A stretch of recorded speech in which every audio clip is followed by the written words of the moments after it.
A importância desse resultado, né, para que o Grêmio tenha tranquilidade, o quanto muda também o ambiente em relação à confiança, porque às vezes a gente percebe os jogadores de frente tendo uma intranquilidade na hora de fazer o gol, né, você já falou sobre isso outras vezes. Então essa vitória em relação à confiança, mas em relação à tabela também, porque o Grêmio não entra na zona de classificação, mas pelo menos agora se aproxima. Assim, um ambiente interno a gente sempre buscou deixar ele o mais tranquilo possível. Evidentemente, a gente não tem condição de blindar completamente. E a ansiedade que externamente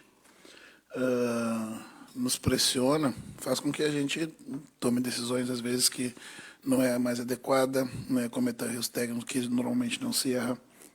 Então, a vitória é bem importante para que a gente volte a vencer, né? De 5 jogos que nós estávamos sem vencer, agora nós estamos 5 jogos de invencibilidade. Então muda um pouco, né, a linha, né, de raciocínio, né, e o viés, né, do que nós estávamos sofrendo até esse momento. Eu acho que foi um jogo do mesmo nível do jogo contra o Vasco, né, em que pela segunda vez a gente competiu muito, criou oportunidades, mas sofreu muito pouco. Tem muitos jogos que nós não tomamos gols, muitas coisas a ajustar ainda. Porém, eu acho que nós fizemos um bom jogo, como você visou, que nos dá tranquilidade, né, para seguir trabalhando. Roger, até o gol, o Grêmio quase completou 400 minutos sem fazer um gol na competição. E a gente via ao longo do primeiro tempo o Diego Souza conversando ali com o Biel, com o Janderson, ele cobrava para tentar ajustar. Esse ajuste fino do ataque é uma coisa que ainda te preocupa, é uma coisa que você entende que tem que resolver? Esse ajuste, essas conversas que vocês veem no campo, elas acontecem dia a dia do treino também, né? Elas aconteceram no domingo, né? Quando da atividade aberta, né? Que vou me permitir falar a respeito do domingo, né? Na verdade, a culpa talvez tenha sido minha, né? Por quê? Porque eu sempre valorizei muito o trabalho da imprensa e os treinos estavam todos fechados, né? Isso acontece com frequência, esse tipo de cobrança. Porém, né, os treinos onde são feitos os ajustes, onde são feitas as cobranças, geralmente eles são fechados, justamente para não repercutir.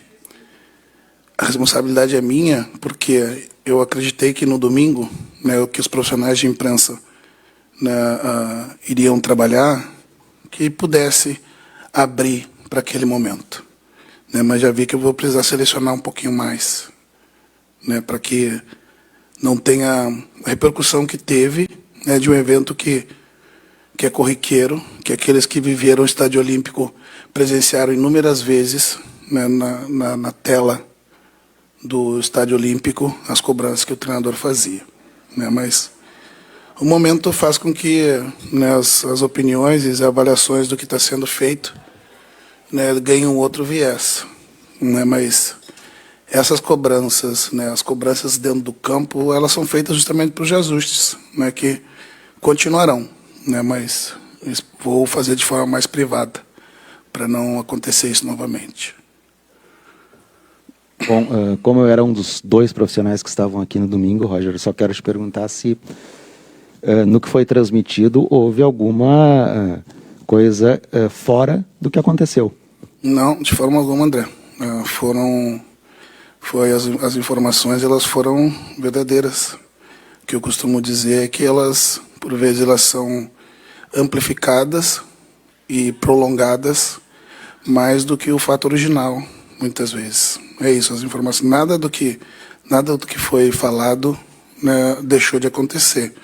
Como é que eu disse, talvez, se o momento fosse nós, primeiro, o viés da opinião e do comentário seria: Roger exige dos atletas, né, o refinamento dos ajustes, né, mas está tudo certo, faz parte do processo, do momento que a gente vive. Não, perfeito.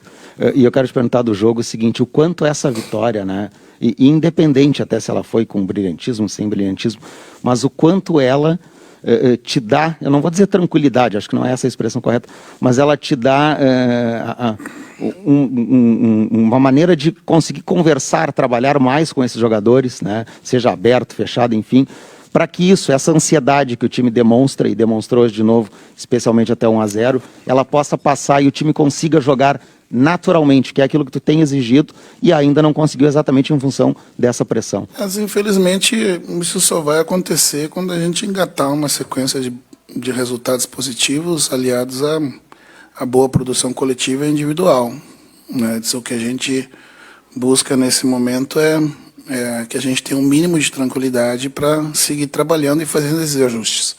E a vitória permite que tu tenha, assim, mais tranquilidade, né? Porque a partir da vitória, a partir dos 3 pontos, tu começa a delinear algumas outras coisas, né?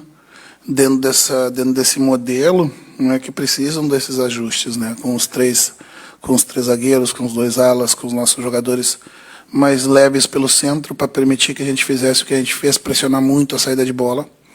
Essa perna rápida por dentro permite que tu pressione muito os zagueiros e façam a gente retomar a bola muitas vezes alta. Então a vitória foi importante. De novo, eram 5 jogos sem vencer, né? Agora são 5 jogos sem perder, né? Por isso só já dá mais tranquilidade para a gente trabalhar. Ô Roger, dentro dessa questão de ansiedade que teve, principalmente no primeiro tempo, a gente viu 2 jogadores em especial errando muito na tomada de decisão ali no primeiro tempo, que foi o Janderson e o Biel. E algo que foi completamente diferente no segundo tempo. Eles vieram para um outro tipo de jogo, parece. Eles vieram diferentes no segundo tempo. Houve algo especial com esses 2 jogadores, de um tempo para o outro, que eles puderam ter mais, eu não sei se tranquilidade ou mais confiança para executar o que executaram no segundo tempo? De novo, é a gente passar as orientações técnico-táticas no intervalo, que elas são selecionadas durante o primeiro tempo, para a gente fazer os ajustes. A primeira delas era que a gente fizesse a pressão a partir da bola do retorno para o zagueiro e não quando a bola ainda estava com o zagueiro, porque abria o meio para que o Bochecha, que é um jogador controlador de meio, recebesse essa bola. E passar tranquilidade para os atletas no intervalo, né? Para que a gente tivesse calma, tranquilidade para fazer o que a gente trabalhou, né? Que as oportunidades iam seguir aparecendo, né? Que a gente escolhesse muitas vezes um passe mais fácil, né? Do que o mais complexo, né? Diz que naturalmente, como jogador, a estratégia que eu usava sempre era ir do fácil para o mais difícil, do mais simples para o mais complexo. Tu vai perder e ganhar a confiança no jogo vários momentos. Tu não vai seguir confiante o jogo inteiro. Uma hora o ponta te dribla, tu perde um pouquinho de confiança, daí na próxima vez tu tenta uma abordagem diferente, né? Então essa aqui tenta do mais fácil para o mais difícil. Quando o mais difícil tu errar, dá um passo atrás e volta de novo para uma jogada de segurança. A tua melhor jogada é que tu tem mais segurança de fazer, né? Porque daí tu vai retomando a confiança pouco a pouco. O que acontece muitas vezes é que o jogador erra para tentar consertar aquele erro que gerou o murmúrio da torcida e a decepção do lado de fora, ele tendo uma coisa mais complexa. Sem confiança, a possibilidade de ele errar nessa questão mais complexa é maior, né? Então, acertar no método, do mais fácil, mais difícil, dar um passo atrás, faz uma jogada de segurança. É passar acalmar, né? E dizer que está tudo certo, né? E que a gente vai conseguir o gol, né? Ou fosse de uma jogada trabalhada ou do volume e a imposição que a gente estava tendo na partida até aquele momento. Boa noite, Roger. Nesses últimos 2 jogos, o Thiago Santos jogou no lugar do Vila Sante e me parece ter feito bons jogos seguros, e hoje deixou o campo, inclusive, aplaudido. Algo que, ultimamente, tinha uma relação um pouco estremecida com a torcida, hoje deixou o campo aplaudido. Eu queria que tu falasse um pouco sobre esse jogador e se ele pode ter uma sequência no time. Eu acho que pode sim. O Thiago, ele foi muito resiliente, né, desde que eu cheguei aqui. Não vivia um bom momento, assim como time, né, no que diz respeito à atuação. E alguns jogadores eles ficaram exclusivamente marcados pela questão do rebaixamento, e o Thiago foi um deles, né, e mesmo um jogador mais experiente que consegue administrar melhor esse momento, também sente, né. Então naquele momento, na chegada, foi importante, né, tirar um pouco o Thiago dos olhos e da pressão externa, para que ele retomasse a confiança dele jogando. O Thiago vem, para quem acompanha os treinos, o Thiago vem fazendo treinos muito bons. Só que do ponto de vista da gestão também, o treinador tem que escolher muito bem o momento de colocar o atleta em campo. E muitas vezes um atleta contestado é muito melhor tu colocar jogando fora de casa, né, para que ele tenha um pouco mais de tranquilidade para jogar e possa fazer um jogo como ele fez contra o Vasco. A partir daí, né, é o que a gente viu, até o Thiago sai aplaudido de campo. Né, eu penso que ele pode ser utilizado novamente, sim, né, nos dá uma consistência grande, né, mesmo que o Vila venha estar num bom momento, talvez uma dupla com Vila, né, para um jogo mais pesado fora de casa, mas tudo é possível sim. Roger, tudo bem? Boa noite, parabéns pela vitória. Obrigado. A postura do time hoje, ela foi inegável que ela foi totalmente diferente, né? A gente viu os jogadores do Grêmio dando carrinho até a última bola, no último minuto, né? Como você falou, o time marcou em cima, enfim, foi uma atitude bem diferente do que a gente viu nos últimos jogos. Mas talvez agora o seu desafio seja principalmente fazer que esse time jogue um pouco mais solto, dar mais criatividade para esse time, se é que você concorda comigo que falta um pouco. Você já teve o Campaz, já testou o Benítez, já tentou 2 volantes e o Bitelo. Que ajuste você está pensando para que agora esse time que já tem a transpiração que você queria, jogue com mais criatividade também? Eu acho que isso vai acontecer com a maturidade desse sistema que a gente está jogando. Né? Que ele dá, por exemplo, a possibilidade de tu ampliar os alas e pesar bastante a área com um volume de jogadores grande, que dá para tu atacar as costas saindo do meio para fora, porque os nossos pontas, digamos assim, né, estão jogando de forma interna quando os nossos 3 zagueiros têm a bola. Né? Criatividade, eu acho que a gente teve. Né? Eu disse novamente, a gente está acostumado a ver um camisa 10 jogando. Quanto o Vasco, eu tive um ponta e tive um camisa 10, que foi o Benítez. A gente também não conseguiu ter um volume, né, de criatividade nesse sentido. Com 2 pontas agressivos que empurram a linha para trás, eu consigo ter liberdade para jogar com meus volantes, por exemplo, dentro do campo adversário, como aconteceu com o Thiago. Né? Então, a criatividade vai vir da combinação dessas peças e da sequência delas jogando junto. Roger, a gente tem a oportunidade de conversar contigo sempre nessas situações, né, de pós-jogo. Mas eu queria saber de ti, de toda essa pressão que foi vivida desde com a falta dos resultados no mês de maio, esse início de mês com possível ameaça de demissão, de mudanças, né? Como é que se trabalha isso no vestiário? Porque o Grêmio, além de viver esse ambiente externamente, internamente também teve que se reorganizar. O time mudou o sistema de jogo, algumas peças que você buscou para tentar recuperar ganharam sequência. Eu queria saber como é que se faz todo esse trabalho depois de tudo que aconteceu nesses últimos dias. Primeiro que, por vezes, as pessoas acham que o treinador de futebol, como no Brasil, ele tem uma sequência média de 5 meses no cargo e que nós somos demitidos com relativa frequência, que nós estamos acostumados com esses movimentos. Né? Como eu falei contigo, que a gente não está acostumado, a gente se adapta a esses movimentos, né? Mas não é um movimento fácil, são uns 30 anos, né? Como você disse, que foi a palavra que tu usou, o looping, né? O looping, né, de você estar na iminência sempre de ser demitido, mas essa iminência de ser demitido eu senti, ou eu não senti porque eu não absorvi, porque eu não vejo, mas eu sabia que ela estava acontecendo do lado de fora. Do lado de dentro eu nunca senti isso. Pelo contrário, né, as reuniões que a gente fez, né, com o departamento de futebol, com o presidente, foi justamente para dar confiança no trabalho, para que eu fizesse meu trabalho com tranquilidade. É claro que a reorganização ela precisou ser feita, mas a tranquilidade interna que faz você seguir. Né? Mas, mesmo assim, geralmente, o que como profissional eu faço? Quando vai chegando esses momentos, né, junto da roupa do clube, eu sempre levo uma roupa paisana. né, na mala. Né? Então, quando a mulher vê que eu estou arrumando uma calça, uma camisa, né, um sapato próprio, ela sabe, não tá legal as coisas, né? Mas isso aí é tentar fazer da melhor forma possível.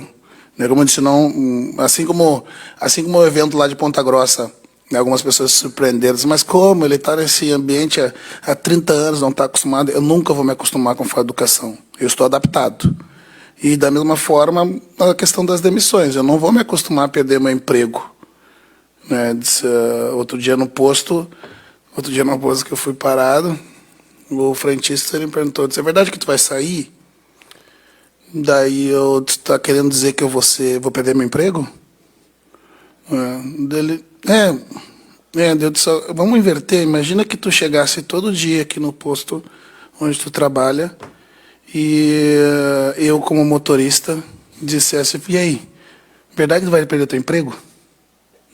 Por quê? Não, porque estão falando aí. Né? Eu disse, não é legal, né? Deles, tu tem razão. Pois é, mas essa é a nossa vida, que eu escolhi. Né? E eu tenho que lidar bem com essas situações. Roger, a gente falava hoje ainda dentro da jornada sobre os números de defesa do Grêmio, né? Claro que a gente discutiu aqui e viu algumas perguntas sobre a finalização, né? Não é nem a criatividade, é a finalização. Por outro lado, o Grêmio tem 4 gols sofridos só. E tu teve o acréscimo do Kahneman, que parece que nem ficou fora do time. Ele volta jogando de uma forma fora do padrão, né? O Kahneman é diferente. Queria que tu falasse um pouco sobre esse acréscimo, né? Claro que tu perdeu o Bruno Alves para a Covid, mas tu ganhou o Kahneman. Tá bem. E o Kahneman voltou muito bem. Queria que tu falasse dele. Assim, a nossa baixo percentual de gols, ele também foi com linha de 4, né? Não foi só quando a gente colocou os 3, né? Acho que aumentou mais a segurança defensiva. O Kahneman é um jogador identificado com o clube, que tem uma doação muito grande, que deposita uma energia no seu jogo que contagia. É um exemplo dentro do campo para os jovens, né, que sabe muito bem a hora de dar o carinho e sabe muito bem a hora de cobrar, seja internamente ou publicamente, como muitas vezes aconteceu. E às vezes não sobra só para os jogadores, sobra até mesmo para a direção. Né? Tudo isso porque ele quer sempre o bem do clube. Sempre o bem do clube. Né? Eu sempre costumo colocar alguma